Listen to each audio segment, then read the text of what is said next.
A little over a year ago, I did a video review of two really awesome webcams, the Insta360 Link versus the OBSBOT Tiny 2. They both have little brothers now. And in this video, we're going to take an in-depth look, a video comparison of these two webcams, the Insta360 Link 2 versus the OBSBOT Tiny 2 Lite.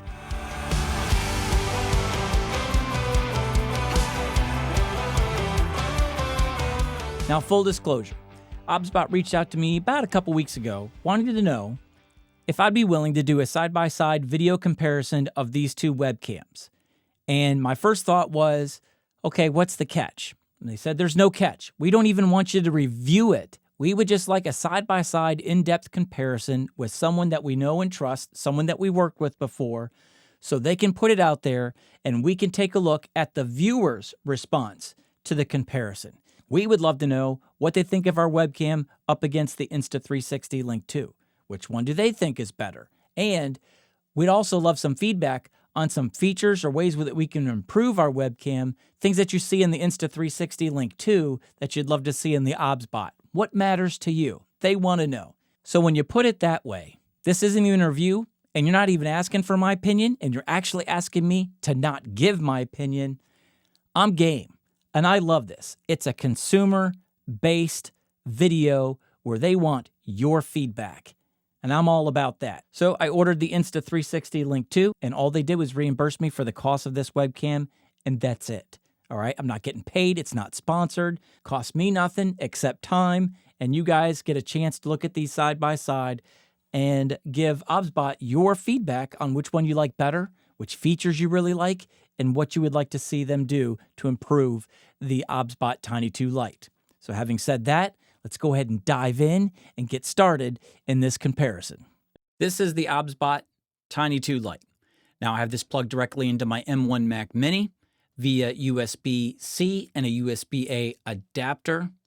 This is what it looks like. This is 4K 30 frames per second. This is how I dial it in when I want to use it for my live stream. So this is not how it comes out of the box, but I just wanted to show you guys what this thing looks like compared to the Sony ZV-e10 with the Sigma 16mm lens with both dialed in. So not that much of a drop off. And this isn't about how awesome the OBSBOT Tiny 2 is. This is really a statement about how good webcams are really getting. We've gone from the Sony ZV-e10 to these two webcams, and they both have amazing images. So this is dialed in. Let me go ahead and open up the app and put all the default features on it so you guys can see what this looks like out of the box. Auto features are completely on top to bottom in its default settings. No adjustments whatsoever. HDR is not even activated. Bare bones out of the box. And this is the image that you get. Not bad for 4K 30 frames per second. Let's go ahead and switch over to the Insta360 Link 2. And now we're on the Insta360 Link plugged directly into the Mac Mini. Default settings out of the box, 4K, 30 frames per second, just like the OBSBOT Tiny 2 Lite, $199. This is what it looks like. Default settings, auto everything, right down the board, and the HDR is turned off. And this is what it looks like. All right, for a quick side-by-side comparison for the color testing, you can see both webcams side by side. Got them labeled down below which one is which on the screen, but here are the WS14 Rode pop filters. I have every color but green. Don't judge. I got bills to pay. All right, I'm working on it. I'm getting there. One to go. But anyways, this is what they both look like side by side with HDR on. What do you think? Comment down below. Let's go ahead and jump into the apps for these two webcams and see how they compare. So here we are on the Insta360 Link 2, this bottom left-hand corner. We're going to go ahead and bump this up to 4K 30 frames per second. There we go. So turn off preview mode. So this shuts down the window. On the bottom right here is AI tracking. This is where you turn it on and off. Then you've got your whiteboard mode right here. It gives you little white stickers that go in the corners of the whiteboard. You click that button and it just automatically shoots right to your whiteboard as if it's a preset in your camera. Then you've got your smart whiteboard, and then you've got your desktop view. We'll click it, and you can see how it just jumps straight down onto my dusty laptop. Yeah, there you go. In the upper right-hand corner, we've got 3 tabs, View, Effects, and More. So for the View tab, it's very, very basic. for the Insta360 Link 2. You've got your gimbal right here where you can move your camera around as needed using the arrows, clicking if you want to make macro adjustments. And if you want to make bigger adjustments, you can just swing that sucker over left or right, up and down, and there you go. All right. And then here's your zoom feature to zoom in and zoom out. The Insta360 Link gives you 3 presets. The Insta360 Link 2 gives you 1. If presets matter to you, the OBSBOT Tiny 2 Lite gives you 3. Let's turn it back on. There we go. So headshot zooms in nice and tight for close-ups. Half body, wherever you're moving around as it's tracking you, it's going to keep you in that frame from the waist up. And then whole body is, TikTok videos or teaching in front of a dry erase board in your classroom, things like that. It's going to keep you from toes to head, always in the shot. It's not going to zoom in any tighter than that. Tracking speed, you can change it between quick, ordinary, and slow. Enable auto tracking. Okay, when you manually adjust the gimbal and to face yourself, the device will automatically start tracking. That's cool. There's a little circle on the Insta360 Link 2. You touch that, and it basically activates AI tracking.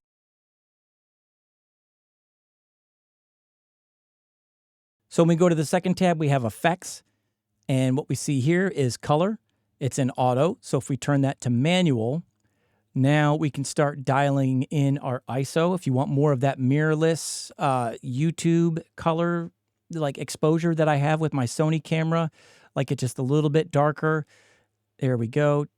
Maybe one smidge a little lighter. Yeah, right there. Okay, that looks pretty good. Shutter speed is 1/30. Autofocus. I always leave my autofocus on regardless of the webcam because I'm always moving around. White balance is on auto. So if we activate that, now it's at 6350, very orangey, rosy and orangey. So let's go ahead and bring this down to 5400K, which is the temperature I have all my studio lights dialed into right now. So there you go. And then we've got background. If you want to change your background on here, again, every time I seem to activate all this extra doobly-doo stuff that all the webcams give me, it introduces a little bit of lag. I don't like that, but let's go ahead and try it just to see. Insta360 virtual camera to experience these exciting features. After installing virtual camera, you can use smart whiteboard, bokeh, background blur, all that other stuff. All right, we're not going to do all that. Again, just make sure you have a really good computer, whether it's MacBook or PC, good processing power, because these things will introduce a lot of lag. Filter, you can change the tone, color correction, if you will, of your pictures. So here's portrait. Here is daylight. A little bit more of a tan in daylight right there. Vintage. Not bad, not bad. I kind of like that one. Vintage 2. Okay. Neon. Oh, wow. So yeah, that really amplifies the blues, but I could see a lot of noise right here at the top of my wood-framed sound panel behind me. You can see that blue line right there at the top of the wood, just sparkling right there, blue noise. But hey, it did make the blues very, very bright. Turning the filters off. So you've got filters there on the bottom. That concludes, oh no, we got a makeup tab right here. I skipped right over it. So what's in our makeup tag? Makeup is not supported in 4K resolution. So we're in 4K. If we jump down to 1080, 30, now let's see what we can do with makeup. What does it do? Blush, fresh, rose, coral, berry, and peach. So you could adjust the tones of your skin. Yeah, we're not going to do that. Going back to 4K 30, let's go ahead and jump back to the next page. And we've got gesture control, AI tracking. By activating this, by putting your hand up, you can activate and deactivate auto tracking.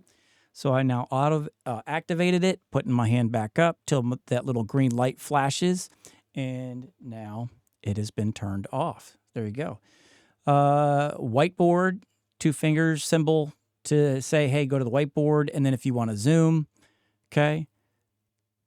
Going up to zoom in, going down to zoom out. Pretty cool.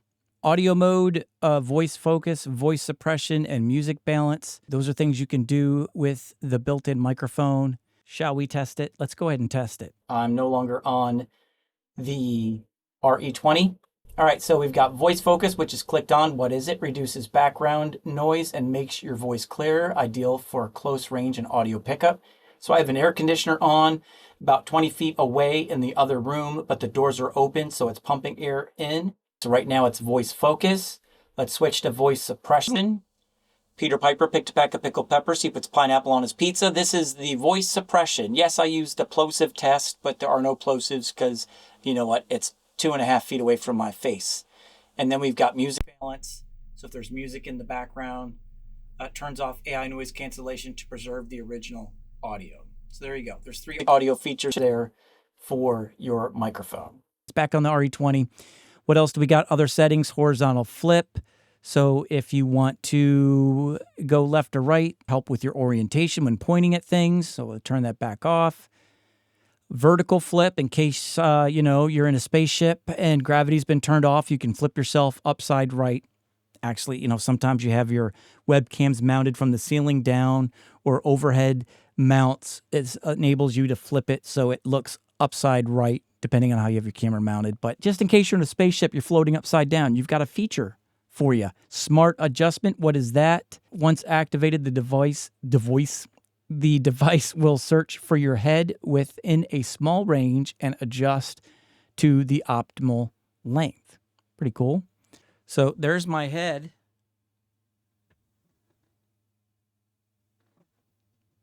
All right, let's turn AI tracking on. Maybe that'll help because it's saying it's supposed to do something. So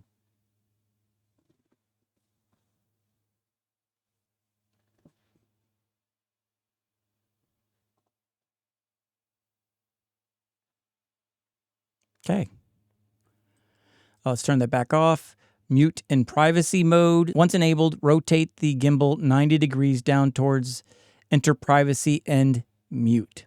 So portrait reduction and high frequency, it allows you to, as you see here in the image on your screen, allows you to go sideways so you can have vertical portrait mode instead of landscape mode for TikTok or YouTube shorts, things like that. Pretty cool.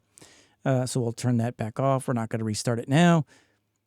Enable low resolution. So if you are lagging, if you're having issues, it's a little glitchy, you can turn your low resolution on, and that should help smooth out your imagery. And that, by doing that though, you're really going from you know, high def to old-fashioned TV at what I thought I saw it here, 360. Yep, 360p resolution. So basically, it's not something people will notice on their cell phone so much, but they will definitely notice it if they're on a computer monitor or watching from their TVs at home. So there you go. There's the app. Let's go ahead and move on to the next segment, shall we? All right, so now we're in the OBSBOT Tiny 2 Lite. You can see there that the preview window and the features, or at least the controls of the features on the right, are 2 separate windows. And I really like that because if you're using OBSBOT, or if you're using OBS for live streaming or EVMux, which is what I use for my live streaming software, I don't have to worry about the preview window and everything just taking up a huge chunk of my screen. I can turn the preview window off and all I'm left with is what you see right here on the right. So that's one thing I noticed different already between the OBSBOT app and the Insta360 app. So let's dive in. In the bottom left-hand corner, you can see we're at 4K resolution, 30 frames per second. You got the little sprocket window here where you click this and a window comes up that allows you to change your resolution from 4K 30, 1080p 60 frames per second, 1080p 30 frames per second, and then 720 in both 60 and 30 as well. You can choose how you want your preview window to be in landscape or portrait mode. You can decide what you want your recording bitrate to be, high or low. Just because you're in 4K does not mean you're recording in 4K. You can stream in 4K, but when recording, you want to make sure you're in high bitrate if you want to use that 4K feature. Anything other than that, you could go low. Lower will decrease the lag and the glitchiness. Higher, depending on the computer, may increase lag and glitchiness. But again, this is for recording only, not live streaming. And then recording format, MKV, you can change that to MOV, FLV, and also MP4. MKV, basically, if your app crashes, anything happens to you while you're recording, it will keep everything that you had up until that point. If you try to record in MP4, if your app crashes, your computer crashes, everything that you recorded up to that point is gone, corrupt, unreadable. So MKV is what you want to record in.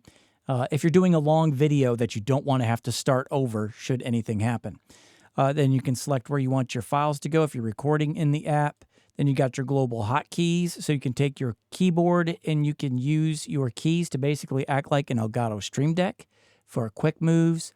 OSC tells you which server, host, you name all that, OBSBOT protocol, all that stuff, all right there.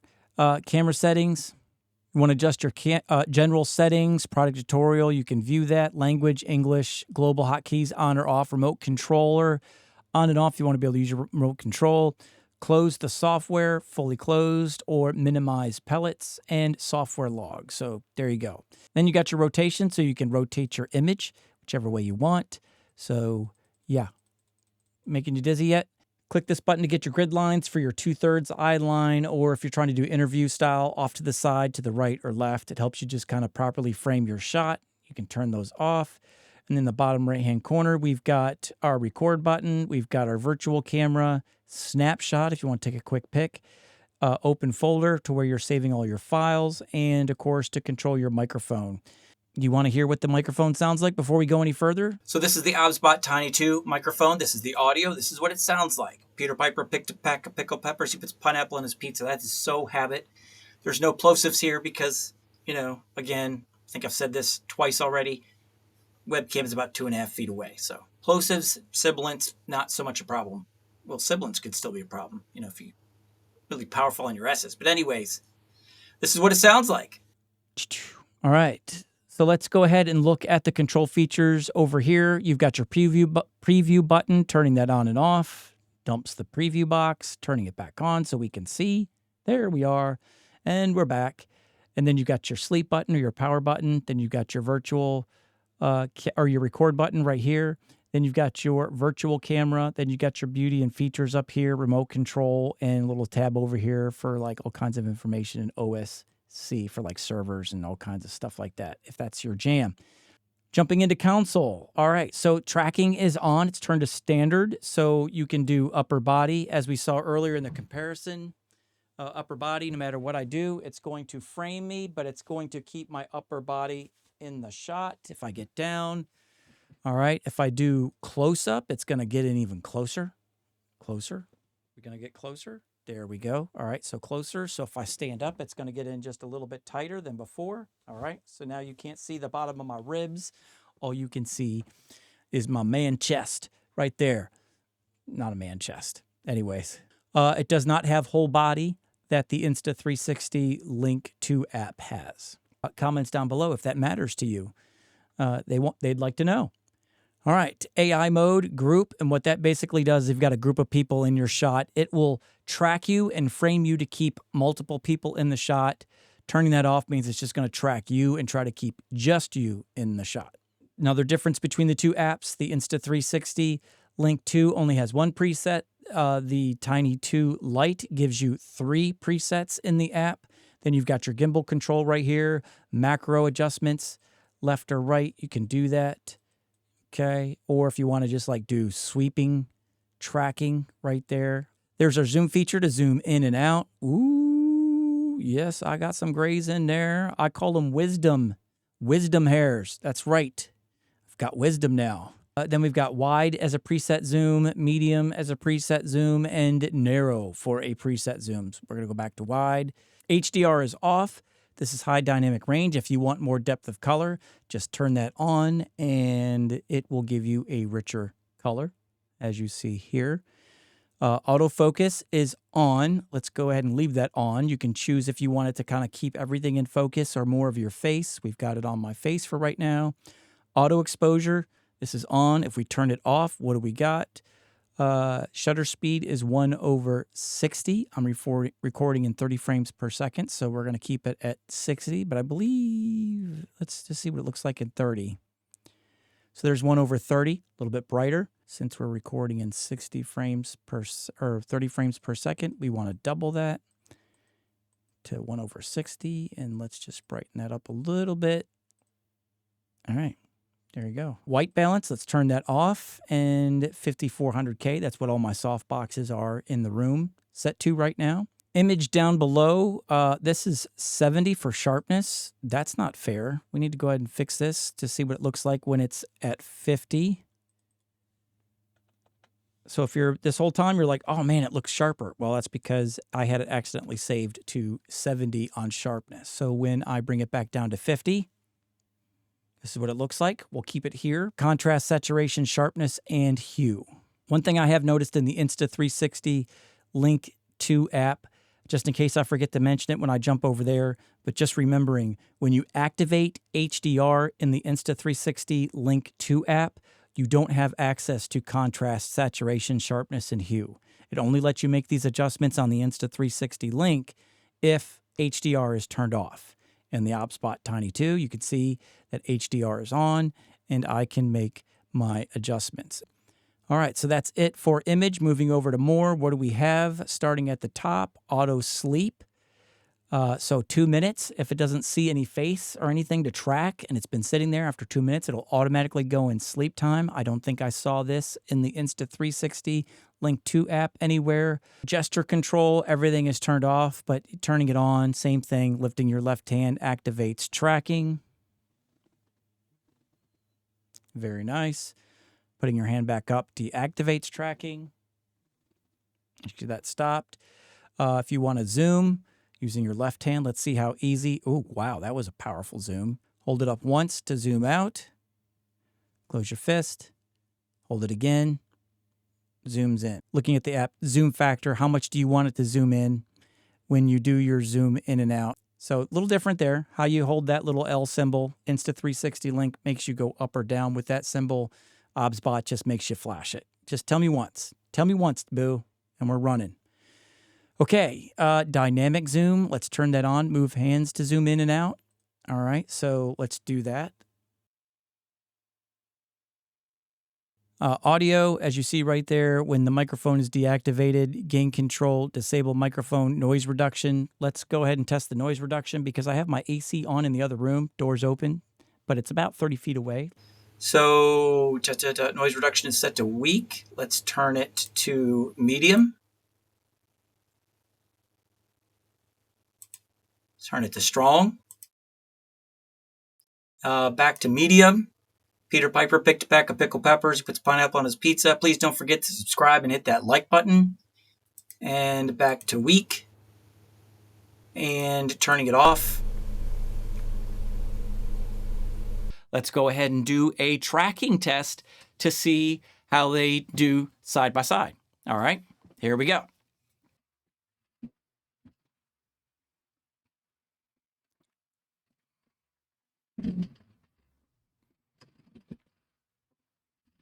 All right, let's see how well it tracks when you disappear behind objects for face tracking.